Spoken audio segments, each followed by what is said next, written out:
Arrest చేయించినటువంటి ఏ వ్యాపారస్తులైనా ఈ దేశంలో ఉంటే మనకు వారు చూపించమనండి. ముఖ్యమంత్రి అయిన ఉద్యోగం రాష్ట్ర ప్రభుత్వం అనేది వ్యాపారంలో బాగా ఉంటుందని చెప్పి అది సంపాదించాలన్న తాపత్రయం తప్ప ఇంకొకటి లేదన్న విషయాన్ని మీరు ఈవేళ కాకపోతే ఎప్పుడైనా తెలుసుకుంటారు. మీరు ఆలోచించండి, బాగా స్టడీ చేయండి. పత్రిక అది 10 రూపాయలు కాస్ట్ పెడితే 2 రూపాయలకు 3 రూపాయలు మన గడప మీద వేసేస్తాను. ఎవరు వేస్తారండి? ఇది ఎందుకు వేస్తారు? అది మీరు అర్థం చేసుకోండి.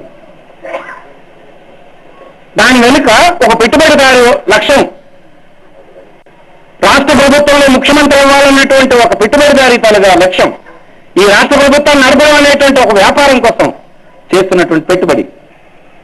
ఇంతవరకు ఎప్పుడు నోరి మాట్లాడలేదు మేము. ఎందుకంటే రాజశేఖర రెడ్డి కొడుకు గనక ఎక్కడో ఒక దగ్గర కొద్దో గొప్ప మొహమాట ఉండేది. అతను రోజు సాక్షి పేపర్లో ఈ దేశానికి స్వాతంత్రం తెచ్చింది కాంగ్రెస్ పార్టీ గురించి ఆయన రాయించిన రాతలు చూస్తుంటే ఆ అభిమానం అంతా పోతుంది, విసుగొచ్చేస్తుంది ఇతని పట్ల. ఆ నెలల్లో సాక్షి పేపర్ ఉంటే ఇమీడియట్ గా డ్రాప్ చేసేసేయండి, ఇంకో పత్రిక తెప్పించండి. కొన్ని వాస్తవాలను తెలిస్తే కంప్లీట్ కరపత్రం కింద ఉంది.